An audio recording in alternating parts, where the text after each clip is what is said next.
Morning everybody, welcome back to the channel. So a quick takeaway from today's video, what you can learn about establishing cover crops.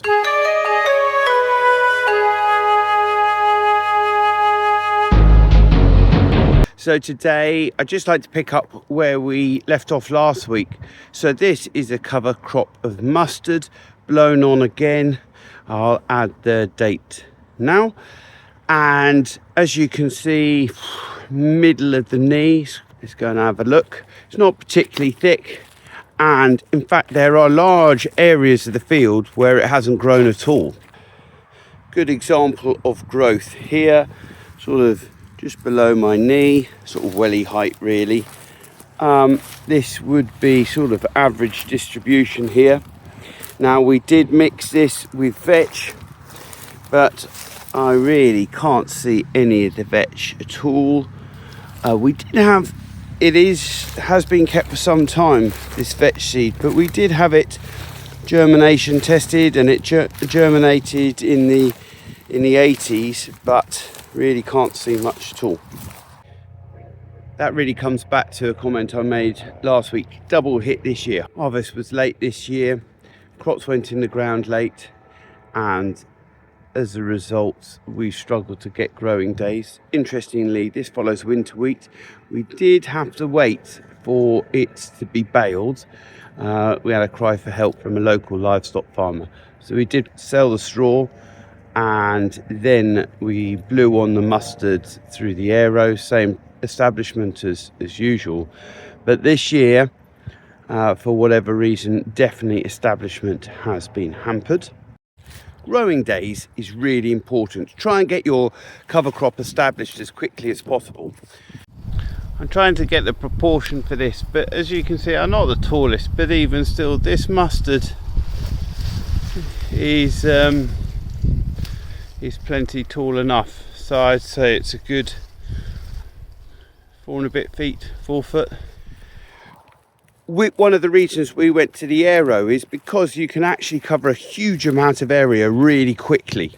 Then if you want to cultivate it in, or stubble rake or whatever, you can do that after the seed's on the ground, but get it on the ground as quickly as you can.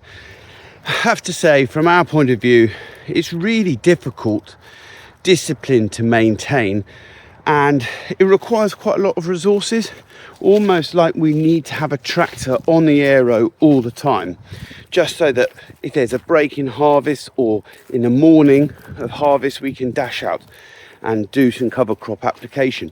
And actually it's one of the reasons that we've invested in a Teachneat or Avadex applicator, is because the aero was a bit finicky and you couldn't be guaranteed that it was going to go every time, and calibration was really tricky. So that's gone. Teachneat is in.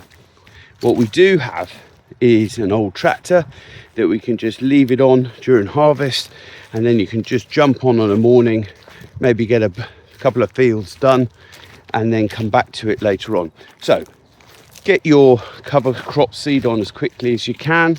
Secondly, if you want to cultivate or incorporate, do that after you've put the seed on rather than doing it at the same time.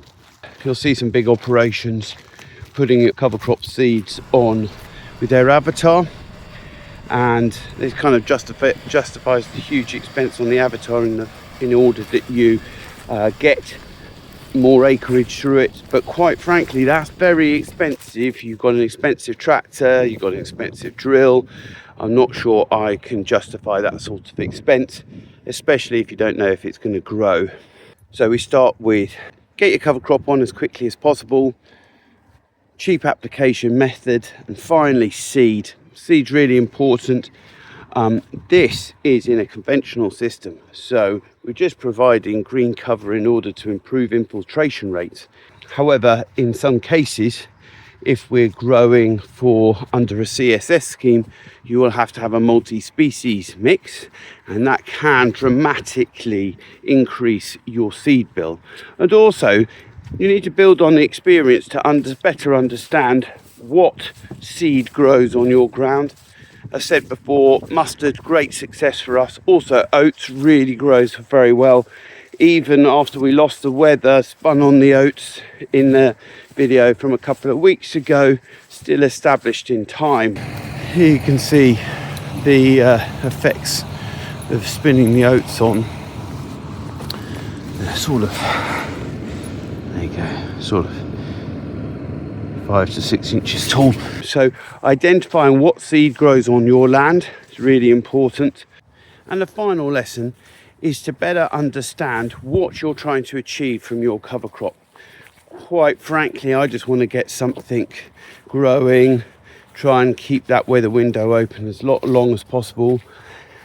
Try and hold on to nutrients. So the mustard and the oats are both very good at that. Where they're not so good, especially the mustard, is staying over winter.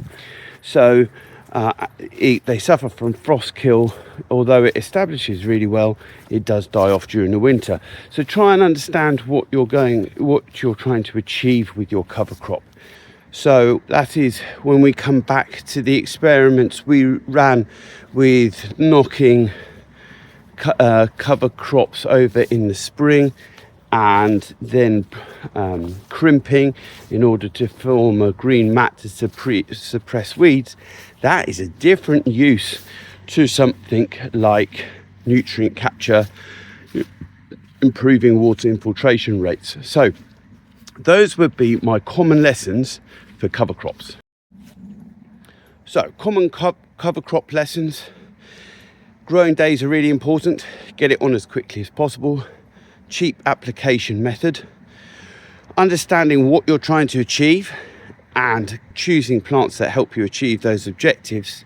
And then finally, keeping that seed cost cheap. So those are my lessons for how to establish cover crops going forward. Thank you very much for watching. I hope you like this video. Please give it a thumbs up and subscribe. Subscriptions really help me keep generating content, and your comments really help me and other regenerative farmers learn and improve on this system. See you next time. Bye.